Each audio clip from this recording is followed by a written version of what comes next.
Okay, very pleased to welcome our very own Toby Hanfield to talk about analysing value. Thank you very much for coming. I'm flattered at the size of the audience for what I thought was a bland sounding abstract. I'll try harder to blandify next time. So, the title of this talk's not particularly illuminating. Any suggestions for a better title are very welcome at the end. But really what it's about is about what I call these attractive ideas, which strike me as whether, if you're interested in practical reason, interested in distinctions like the distinction between rational behaviour and irrational behaviour, or morally permissible behaviour or impermissible behaviour, these ideas seem to help to structure or organise our thinking in those domains. And they've occurred to lots of people in the past, and people have elaborated, complicated projects built upon them. But meanwhile, there have been some philosophers carping away in the background and saying, no, these ideas don't possibly work. And so the overall project is, this is my take on which of those ideas don't work and which ones are worth saving in particular, and what sort of outlook we might see for doing ethical theory or rational choice theory inspired by these ideas. So first, let me present what I take the attractive ideas to be.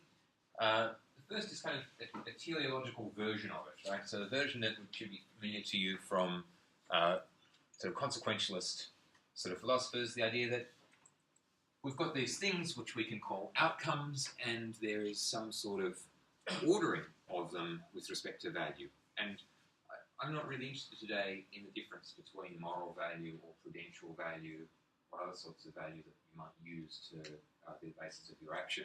Just the thought that there might be some such value ordering or many such orderings. And then the right action in some particular domain involves choosing an action that maximizes with respect to this value ordering. So if you're interested in prudential behavior, then you need to maximize with respect to the self-interest value ordering. Or if you're interested in moral behavior, you need to maximize with respect to the moral value ordering. So those are the first two elements, should be fairly familiar. The next thought is, now when you try and understand what contributes to the value ordering, the value ranking of an outcome, there are going to be discrete identifiable factors which make contributions to the ordering. This idea would not be very interesting if the only identifiable factor was the totality of state of affairs, right? If the only thing that you can say is a factor contributing is everything, then it's not very helpful. So it would mean that the ordering is kind of primitive and can't be analysed in terms of anything else. So anyone who thinks you can do something to help us to understand why some things are more valuable than others should subscribe to some version of this idea, I think. And so you hope then you can make true, non-vacuous, ceteris paribus claims about those factors. And you see moral philosophers doing this all the time. Things like, other things being equal, it is better that the world contains less suffering, right? So what they're saying there is they're identifying the factor of having a low amount of suffering contributes in a positive way to the moral desirability of an outcome. Other factors that people might mention are pleasure, equality, autonomy, all sorts of things. Now, back here, I said that there is a value ordering over outcomes, and in fact, although you might have just taken that in the everyday intuitive sense, I was actually alluding to the mathematical definition of an ordering, which I don't need to bother you with all of the details of what an ordering is, but it tells us at least this much, that the better than relation is acyclic, and a related idea to that is that it's transitive. So the thought is, if A is better than B is better than C, well, it's going to follow by transitivity that A is better than C.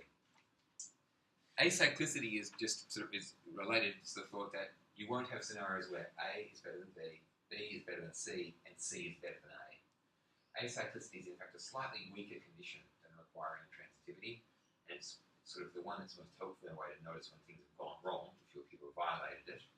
So I'll try to talk about that more than transitivity, but the two travel very closely together.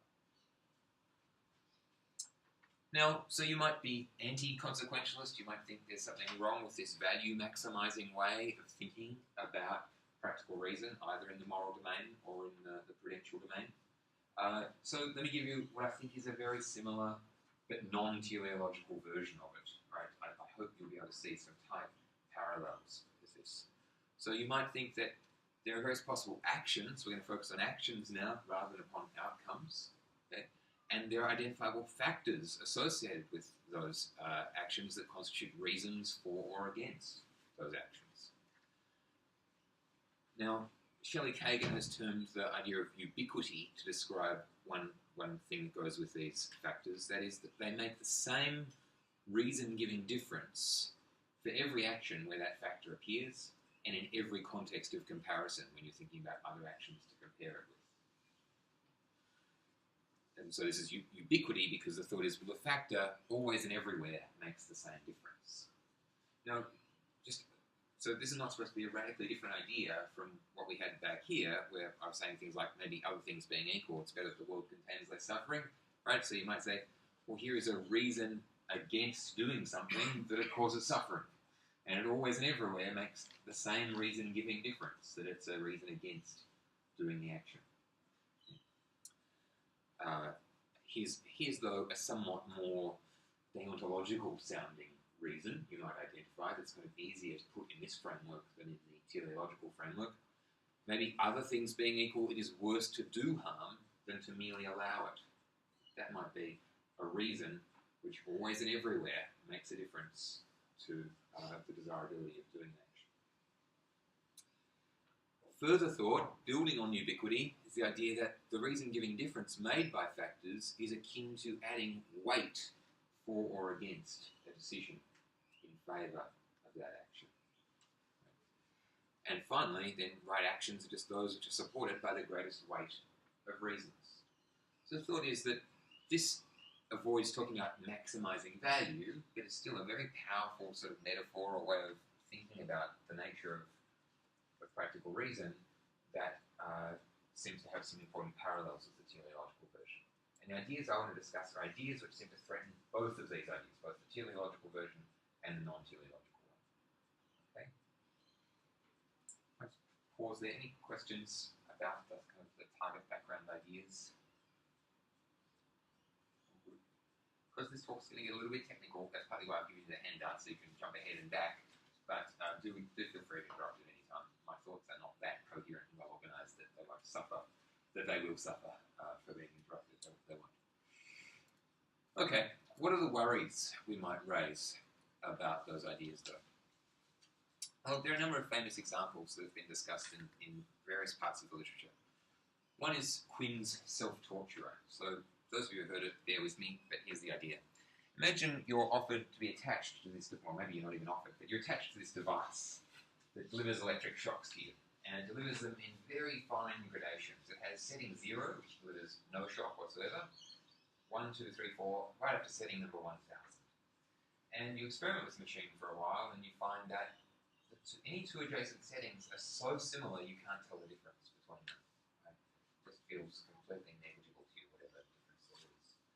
But after 2 or 3 settings, you do start to go, oh yes, this is getting a bit of a tingle now, getting a bit worse.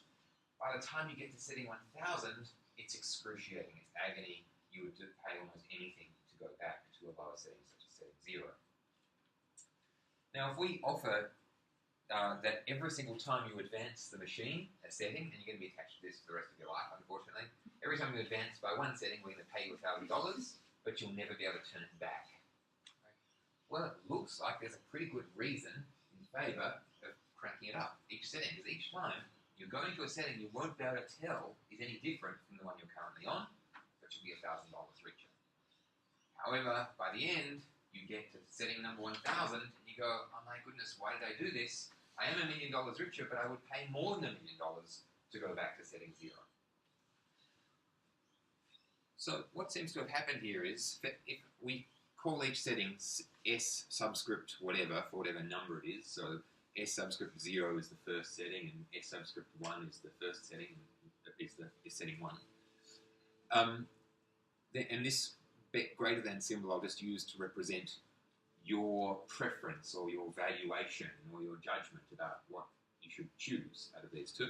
Well, you prefer setting 1 over setting 0, and you prefer setting 2 over setting 1, and so on and so forth. For every single pair, you prefer to go 1 more because of the increase of the money that you'll get.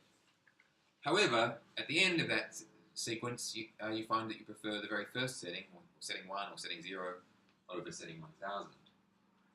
This violates one of those attractive ideas I mentioned, which is acyclicity, that our ordering of the value function shouldn't order things in some way that sends us round in a loop. That looks perverse, irrational, seems to make a mockery of this whole idea of behaving rationally. So this looks particularly, I guess, like a challenge to the teleological kind of version of the idea, but presumably you could cash it out somewhat differently and target it against the non-teleological. Here's another one that seems to me to much more squarely target the non-teleological version of those ideas. This is due to Francis Cam. Suppose you have 3 possible actions available to you. One is an action that's required by duty, keeping a promise. Second is something that's supererogatory. It's to conduct a daring rescue of somebody, say, who's drowning off a beach. And N is something somehow neutral. It's self-interested, but fills no duty. So you might just go to the movies, for instance. If your choice is out of the dutiful option versus the neutral option, right, keeping the promise or go to the movies, if that were the only 2 options available to you, surely you must do your duty. You must keep the promise. If your choice is out of a supererogatory action, so conducting the daring rescue or keeping the promise, presumably you can do either. And if your choice is out of the supererogatory action or the neutral action, presumably you may do either, right? You can do the daring rescue, but you don't have to. You can just go to the movies if you like. So you might try to analyze what's going on here in terms of that earlier picture of saying, well, there's some reason to do your duty rather than not. Right? That weighs in favour of doing your duty. But then when we look at the reasons in favour of doing the supererogatory action, it turns out those reasons must be of similar weight, because we said it's permissible either to do your duty or to do the supererogatory thing. So the reasons to supererogate are just as strong as the reasons to do your duty. But then those reasons, which in the case of doing your duty outweighed doing the neutral thing, when you compare the supererogatory action with the neutral thing, the reasons in favour of the supererogatory act no longer appear so strong. So it suggests that the reason-giving force of doing the supererogatory thing changes depending upon what you compare it with. If you compare it with doing your duty, it seems to be similar strength as doing your duty. But if you compare it with doing something else, it seems to be no longer so strong. So it was really that strong again, you'd be required to do the supererogatory thing. So this appears to threaten ubiquity, Kagan's idea that these reasons have consistent force every single time you consider a comparison. Just a couple of other cases quickly, just to convince you that there's plenty such cases to be had. Amartya Sen, in the context of rational choice theory, was considering a case whereby, so this is supposed to represent a choice function. So the choice function takes some possible options and spits out all the ones that you would consider acceptable choices to make. Right? So it doesn't have to be just one thing, but spits out everything that's acceptable to you. If I show you a small piece of cake and a medium piece of cake, you might say, oh no, I'll only have the small, I won't have the medium one. If I then show you the small, medium, and large, you might now take the medium one. And this looks initially perverse, but then we realise you're operating under some feeling that you can't ever be seen to take the largest piece, right? That's impolite. That's why previously the reasons in favour of taking medium didn't have as much force, but now they seem to have more force than the reasons in favour of taking small, something like that. Exactly what it threatens, I don't know. It's an interesting case to think about. Maybe it threatens ubiquity, right? Because the reasons in favour of taking medium versus small seem to vary in their relative strength. Maybe it's a threat to transitivity on the teleological picture, because maybe there's no sort of consistent ordering that we can impose on these things. And finally, one last example. This one's due to Larry Temkin. He says, consider you're in a situation where you think that due to past injustice inflicted by white Americans on black Americans, there is some defeasible reason to prefer black candidates over white candidates for a job. But apart from that, you prefer the most meritorious person. And here are the candidates you've got. Well, you've got this white guy who's marginally more qualified than a Mexican applicant. So the white candidate is preferable to the Mexican applicant. The Mexican-American candidate is marginally more qualified than the black American candidate.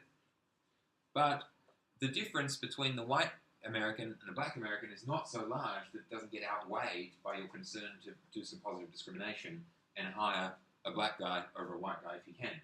So in fact, in this pairwise comparison, you prefer the black candidate over the white candidate. So this seems to violate acyclicity, right? We've just generated a cycle in your pairwise ordering over these options, right? It's hard to make sense of it in terms of those attractive ideas from before. I'll just pause again. Any questions about these cases? You're all seeing, I hope, the connection between the attractive ideas and the cases?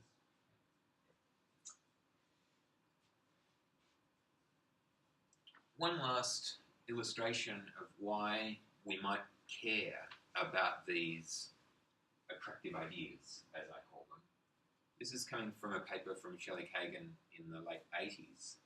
He thinks that a number of arguments moral philosophers use presuppose assumptions like ubiquity or transitivity or additivity and so on.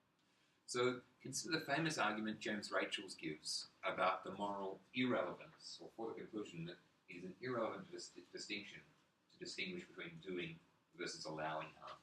So Rachel says, he was writing this in the New England Journal of Medicine in the context of talking about euthanasia, but he gave this very vivid example. He said, mentioned Jones as this very distasteful character who wants to inherit money from his young cousin Smith, and so he hatches a plan to murder Smith. No, sorry, Smith is the other character's name. So he's going to murder his young cousin, who's unnamed. He goes up and sees the young cousin in the bath, pushes him under, holds him under until he drowns. Compare Jones with Smith, who is equally as wicked as Jones, has equal negative sentiments towards his young cousin, equal reason to try and want to inherit, goes up, finds the young cousin in the bath, but just coincidentally, the cousin passes out, slips under the water, and Smith doesn't have to do anything. He merely allows him to drown. He just stands by, watching, and the young cousin drowns. Rachel's claims, Smith and Jones, differ only with respect to one does harm and one allows harm. Okay? There are no other factors of moral significance that differ between them, he claims. However, come and evaluate them, we evaluate them as equally bad. They're morally alike. Right? They're both wrongdoers and both same degree of turpitude. Therefore, he concludes, the doing-allowing distinction is never a morally relevant factor. And Kagan's point is, by making this inference to say it's never relevant whether or not doing or allowing occurs, he is assuming something like ubiquity. He's assuming that if it makes a difference once, it always makes a difference. And indeed, therefore, if it fails to make a difference once, it never makes a difference.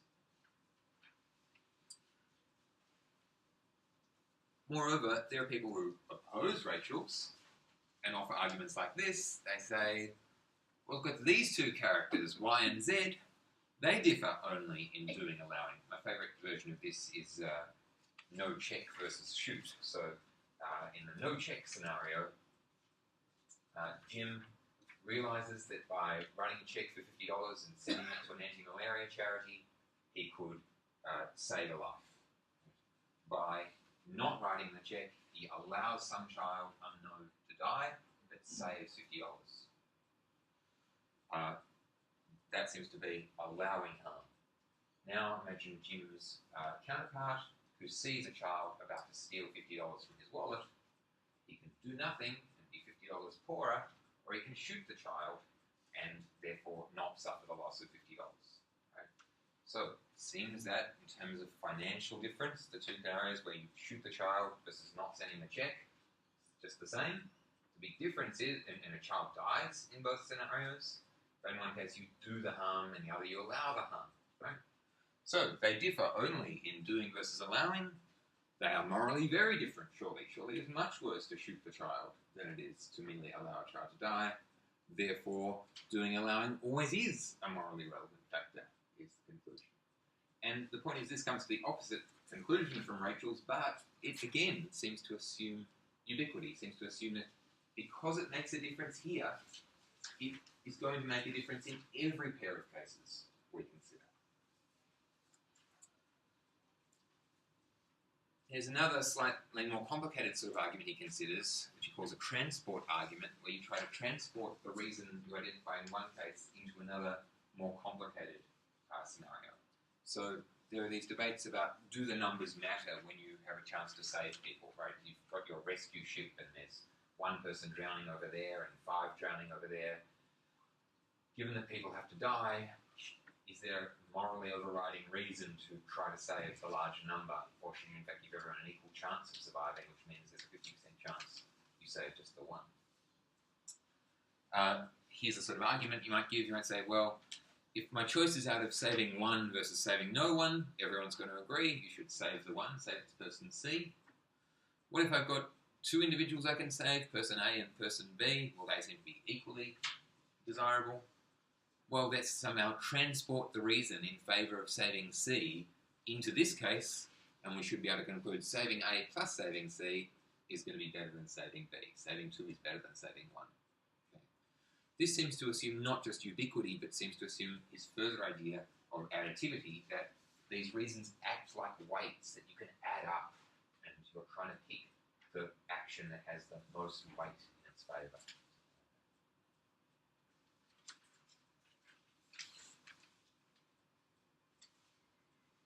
So then Kagan goes on to mount an attack on ubiquity. I've got this long quotation from him on your handout. I'll just read it out. So most of us believe that in some situations killing someone in self-defense can be morally permissible. Imagine such a situation and compare these 2 cases.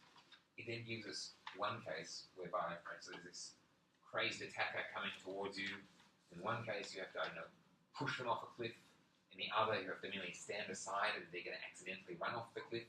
Right? They're going to be fatally harmed in both such cases. Okay? And he wants you to ensure they're both absolutely equally permissible. Right? There's no greater reason in favour of one or the other. You're entitled to defend yourself. So the fact that in one case you're doing harm and the other case you're allowing harm doesn't seem to make a difference. Most of us will certainly want to claim the moral status of these 2 cases is the same. Even though obviously enough, in the first case I do harm, while in the second case I merely allow it. The crucial point to see is that even the advocate of the do-allow distinction may well want to make this claim, and surely it is coherent for her to do so. Yet if the additive assumption is correct, then the view I have just described must be false, since it violates the ubiquity thesis to claim that although the do-allow distinction normally makes a difference, in cases of self-defense, it does not. So his thought there is, even people who are really keen on do-allow sometimes they're going to want to say it doesn't make a difference, and here's such an example. And therefore, people who are keen on the do-allow distinction shouldn't be signing up, whether you're for it or against it, you shouldn't be signing up to the ubiquity thesis, which says that these factors always have the same weight.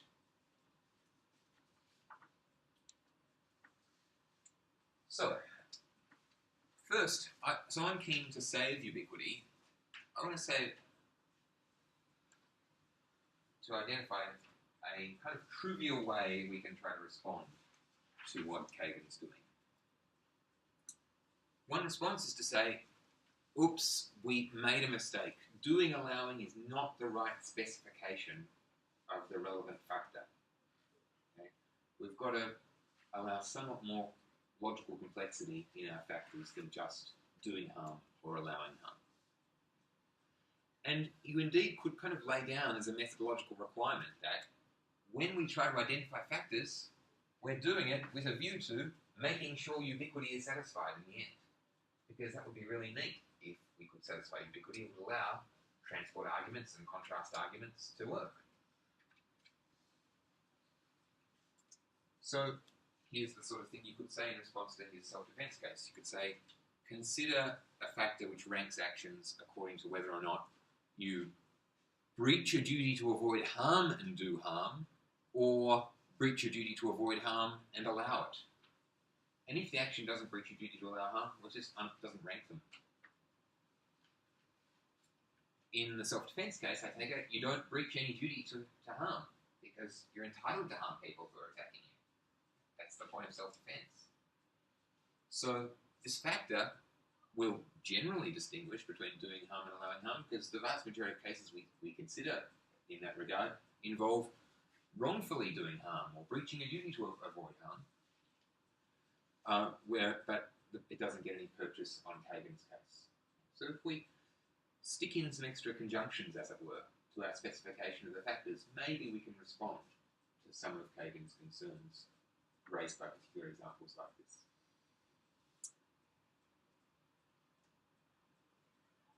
So here's kind of the conjectures that part of the broader project to try to cash these out and see if I can defend them. I think that always we'll be able to save ubiquity, additivity, and acyclicity, provided we're willing to re-identify the factors. Now, it turns out you can do that at the cost of triviality. Well, I'm hoping that very often, or most of the time, maybe all the time, we can do it without sacrificing triviality. Though, as I'll go on to explain, I think we need to relax our understanding of what ubiquity is, just slightly, not in a devastating way.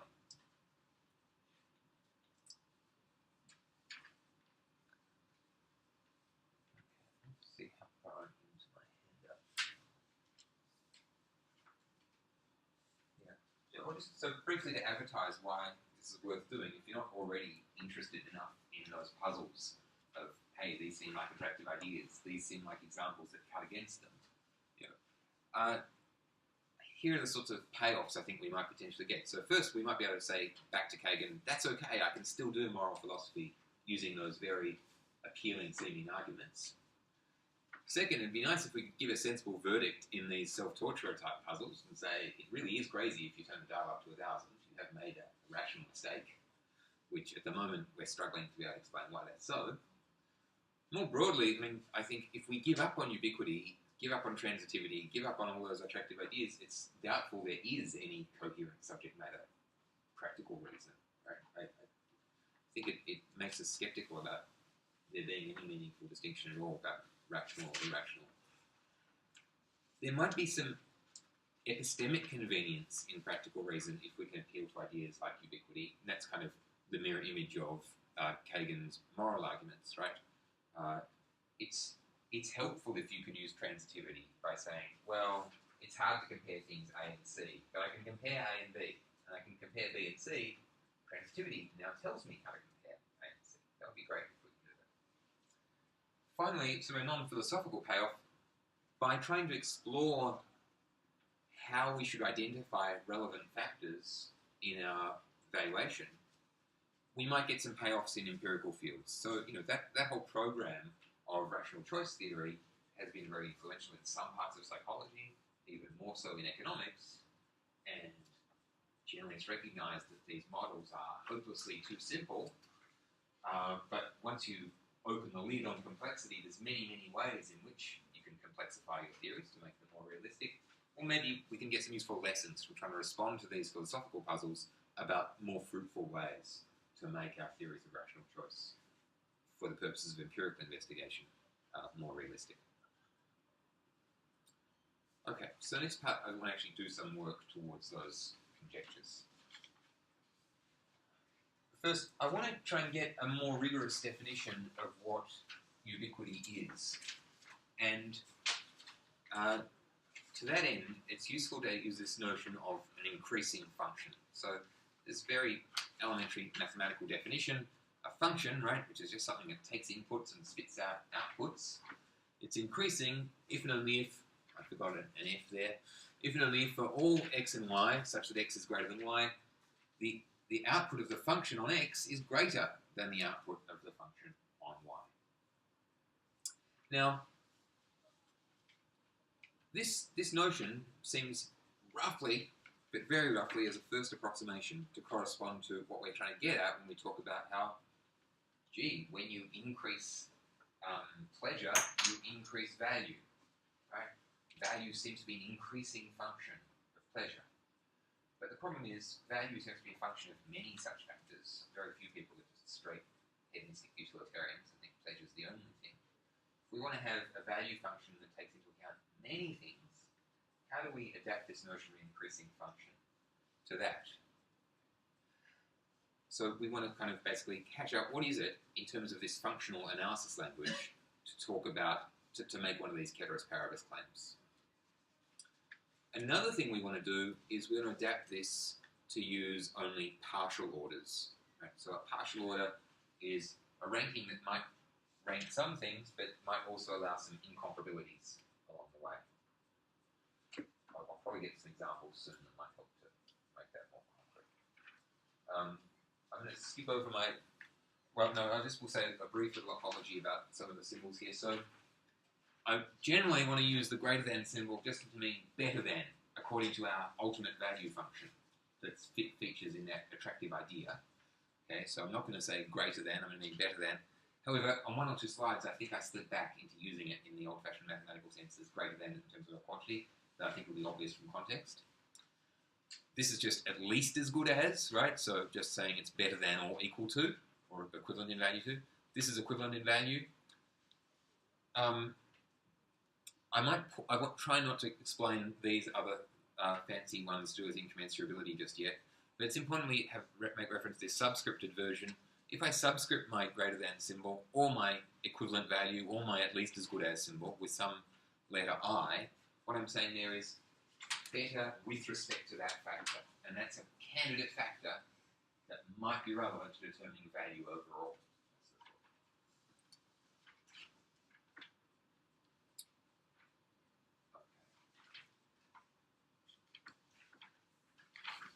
I'm going to skip my too strong definition and just go straight to the correct one. Okay, so here's the thought. So we're trying to capture this idea.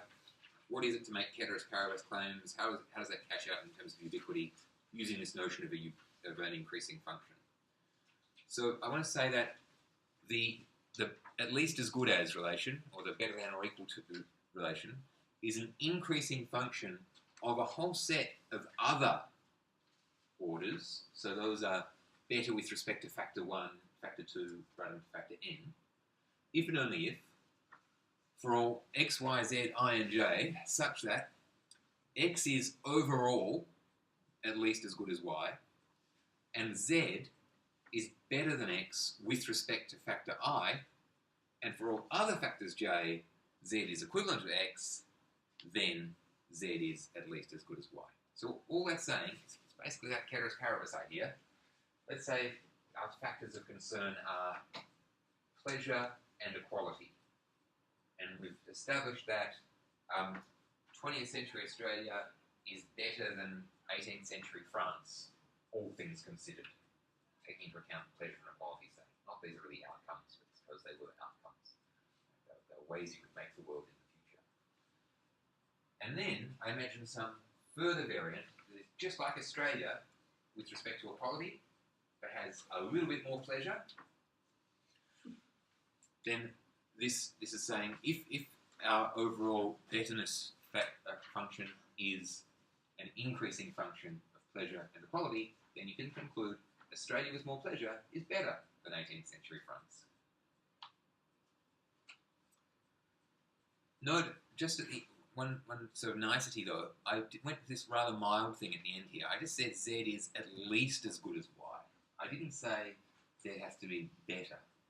Okay? So what I'm allowing there is that you could pump up a scenario in terms of one of your factors and it not increase the value overall, it just would stay the same. So that's the weak version of the idea. You could have a stronger idea, which is to say that it's a strictly increasing function, and you would just change this to a strictly better than relation. And I think what Kagan's ubiquity thesis is this: moral evaluation is strictly increasing with respect to all factors. So whenever you pump up one factor while holding the others fixed, you'll get a better scenario overall. I think we probably need to weaken it to this bar to say just moral evaluation is increasing with respect to all factors. So sometimes we pump up one of the factors and overall moral evaluation just stays the same.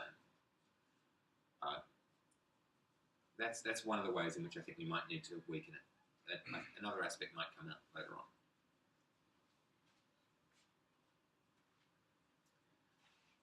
Now, you can save ubiquity kind of at the cost of making your claims vacuous about factors, or nearly vacuous. Right? So consider a view which we'll call negative utilitarianism. Okay? This view just says value is the total amount of pain in the world multiplied by -1. So a world with an enormous amount of pain is very, very bad, and the best possible world you can have actually has value 0 because it has 0 pain in it. You can't do better than that. Not a very plausible view, but a view that, at least we can make sense of. That is a coherent approach to value. Now, if you just tried to analyze value in these terms, in terms of one factor, pain, okay, this holds that once it's one outcome is better than another, if and only if B is better with respect to pain. By that I mean sort of has more pain in it than A. So there's only one factor here, pain, and value does not increase with increasing pain. So it looks like it's violating ubiquity. And I want to show how, even in this case, it seems to be the absolute opposite of ubiquity. Basically, you keep increasing the factor, pain, value keeps going down, the opposite of what we want. You can trivialize it, though, to make it the case that it does satisfy ubiquity. You do it by you add in another factor. You say, we forgot, there's two factors. There's pain, there's also anti-pain. And our value function is this.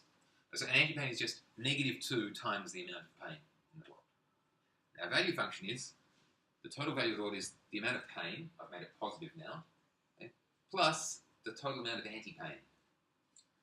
Okay.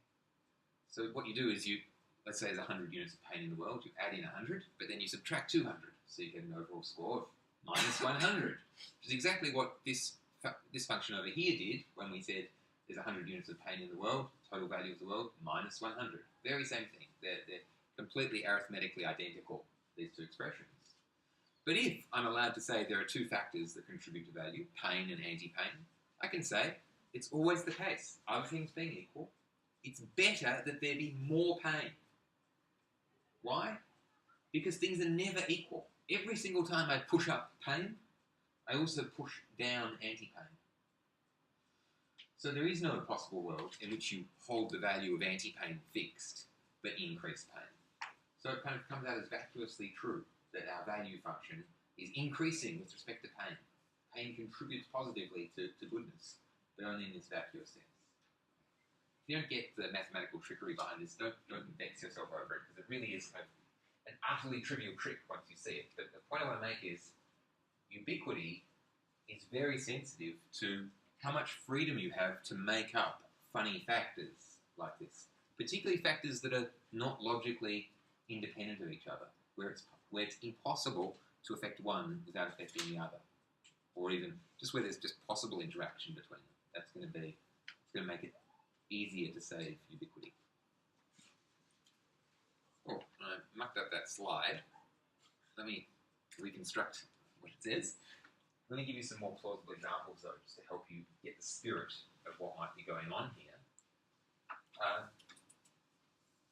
People sometimes do very seriously advocate value claims which suggest that the value functions or factors that they think are relevant interact with each other. So G. Moore seemed to think pleasure was good, but pleasure caused by beauty was extra good. Now, you could analyse that in different ways.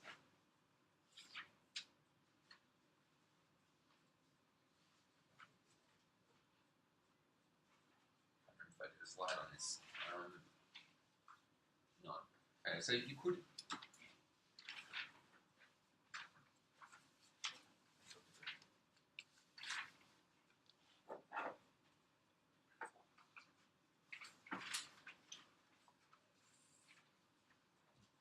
So you could say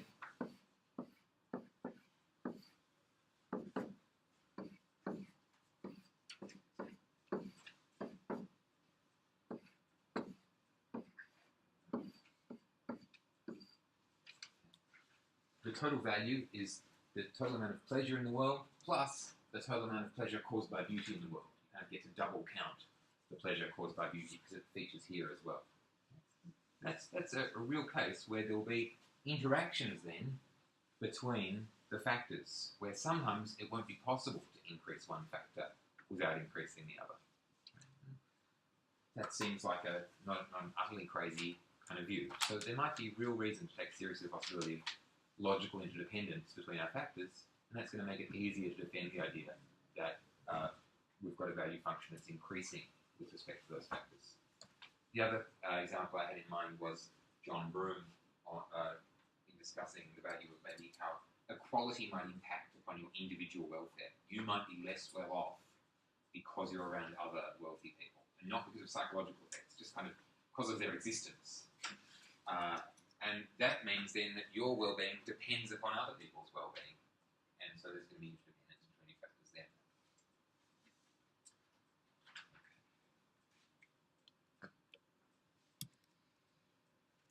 So I want to suggest that saving ubiquity is in some sense an intentional matter. It depends upon what concepts we use to cash out value. But at the end of the day, right, what makes it an adequate analysis, or one aspect of it, is just does it spit out the right valuations? That's the extension of the concept. But saving ubiquity is just sort of a matter of rearranging the factors inside. Some of these conditions we looked at as attractive ideas, transitivity and acyclicity, they are matters to do with the extension. They're to do with what sorts of patterns of better than relations hold between pairs of outcomes. And in some sense, there's not some direct mapping between intention and extension. There's infinitely many possible intentions to fit the actual extension. So it should be possible to pick an intention that satisfies ubiquity, but which gives us the correct extension. Moreover, people like Larry Temkin say, they make these claims about things like ubiquity. He doesn't do it in quite that language. He says ubiquity fails. Therefore, transitivity fails.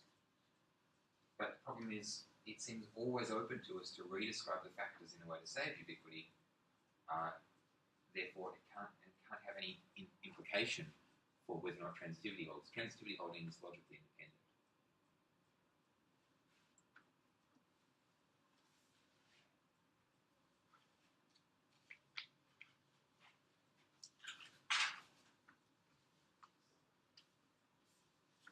Okay, in the last part, just going to work out how much I can get through in the time available.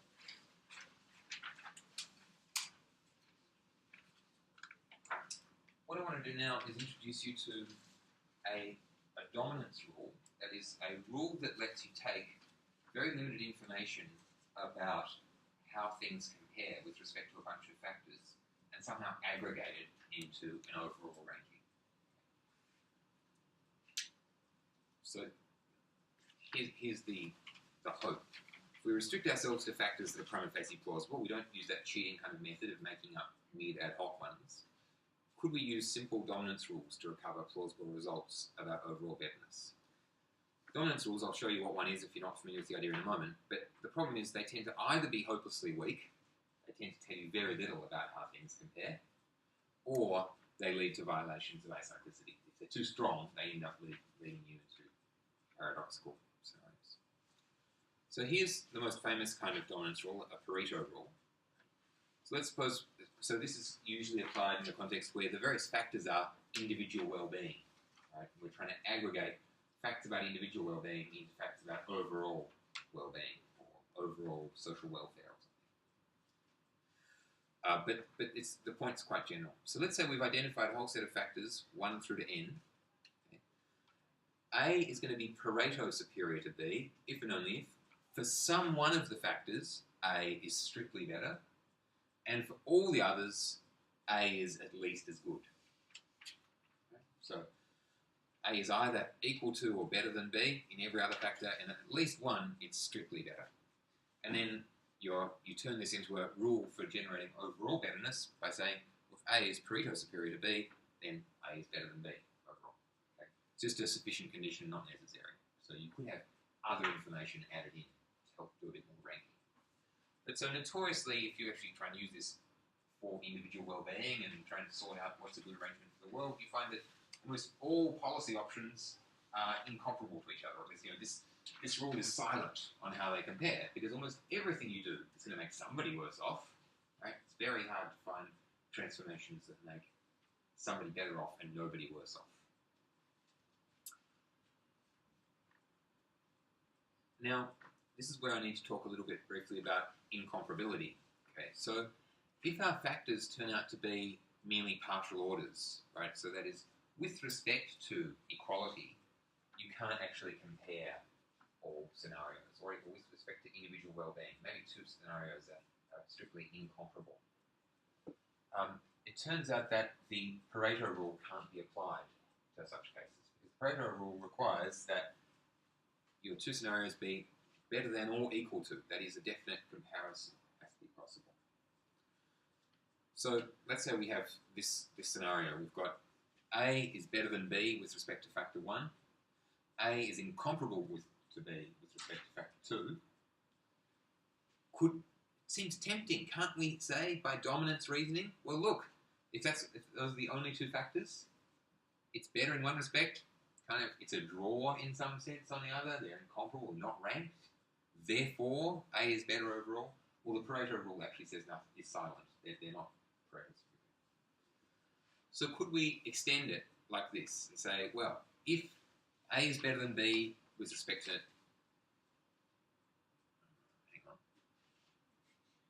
that probably should be one factor, yes. A is better than B with respect to one factor, and A is not worse than B with respect to any factor, so that means it could be better, could be equivalent, but it could also be incommensurate, then we'll say A dominates B.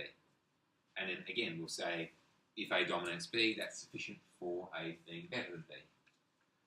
That looks really attractive as a nice way of slightly generalizing our thoughts, but unfortunately it violates acyclicity.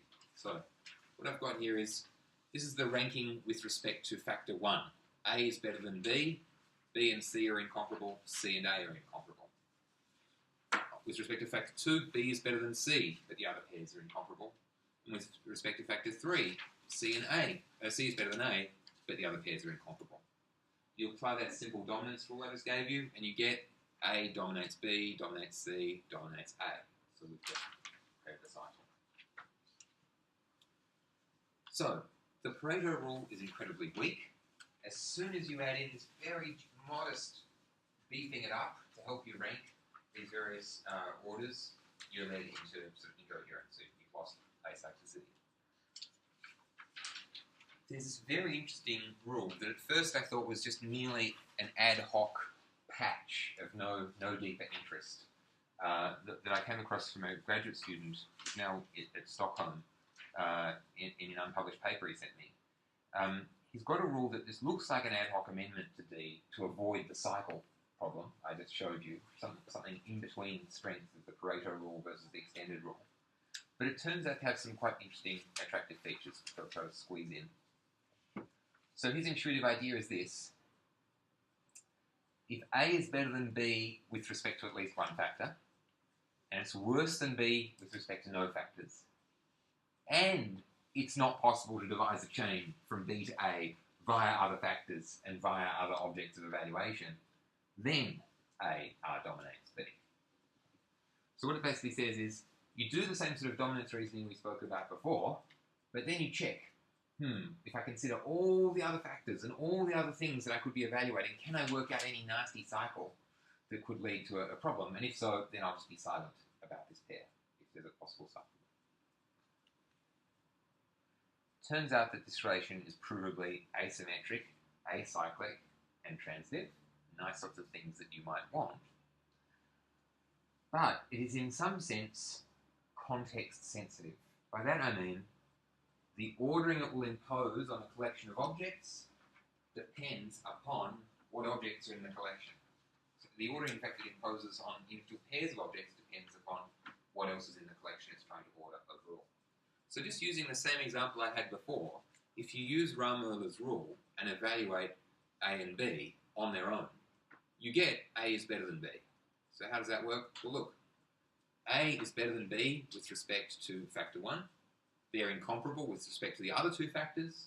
And it's not possible, because we're just considering those two objects, it's not possible to form some tricky cycle by which B is better than A. It's only when you add in C to the collection of objects that we're evaluating that you have the possibility of forming the cycle. And in that case, so if we now evaluate A, B, and C, it'll basically detect this possibility and it'll be silent on all of them. It'll say A is unranked with B now.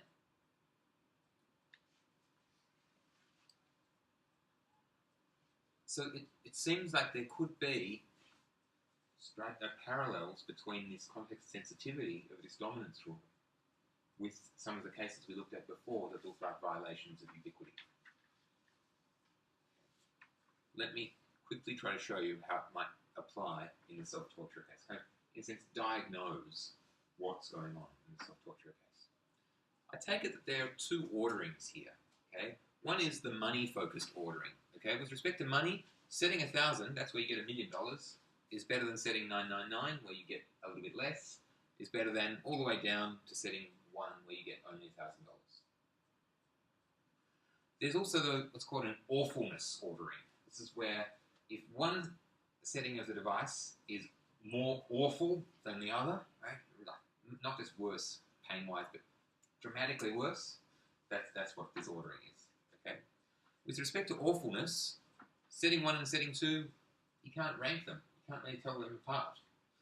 Same for any adjacent pair of settings. You can't rank them. Okay. However, setting 1 is much better with respect to awfulness than setting 1,000, as in it's not awful. Okay, and setting 1,000 is. If you apply R dominance to just pairwise comparisons, right? You say, how does setting 1,000 compare to setting 999, say? Well then, on the awfulness ordering, they'll be unranked. On the money ordering, setting 1,000 is better.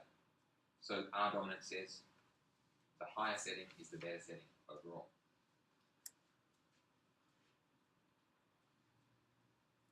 Presume I'm going to add in an extra factor. This is not given by the R dominance rule. I'm going to suppose that when there is a ranking due to awfulness, though, it completely outweighs considerations due to money. So when you compare setting 1,000 versus setting 1, even though setting 1,000 is better than setting 1 with respect to money, setting 1's being better with respect to awfulness means that setting 1 is better than 1,000 overall. So you just apply R dominance to all these pairs, and you keep on generating 1,000 is better than 999, is better, is better, is better, is better, is better. But then you apply the awfulness consideration for S1 and S1000, and you get that S1's better than S1000, you get the cycle.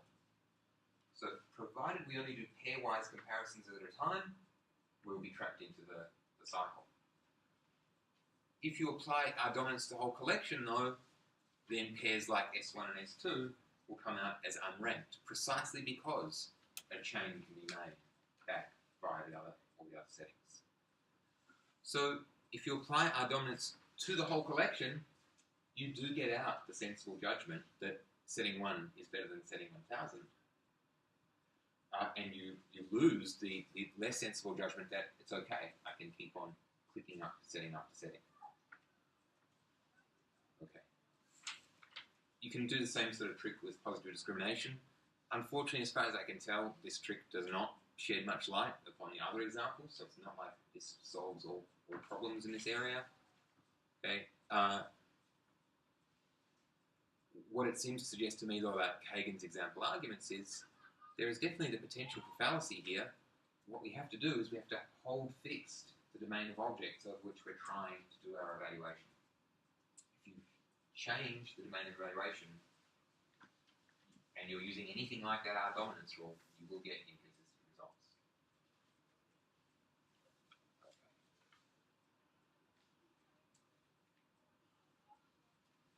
So, yeah, I'll finish on this slide. So, the thought is,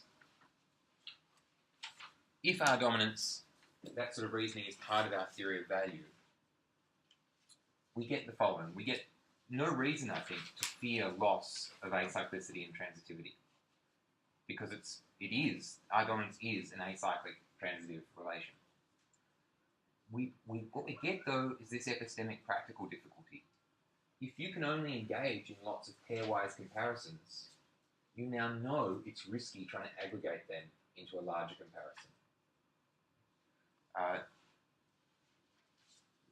Larry Clinton gives the analogy of, it's not a good way to try and tell what's the best football team, to keep asking pairwise comparisons of, well, does Team A beat Team B? Does Team B beat Team C? Therefore, Team A must be a better team than Team C.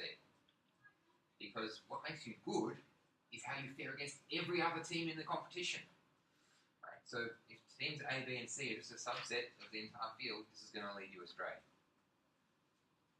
It'd be nice if we could use that sort of reasoning, but the suggestion of this train of thought is you can't actually rely upon it. Similarly, I think against Kagan, we can preserve the use of those sorts of moral arguments, provided, again, you hold the domain of objects constant. Okay, I've spoken enough. Thanks very much.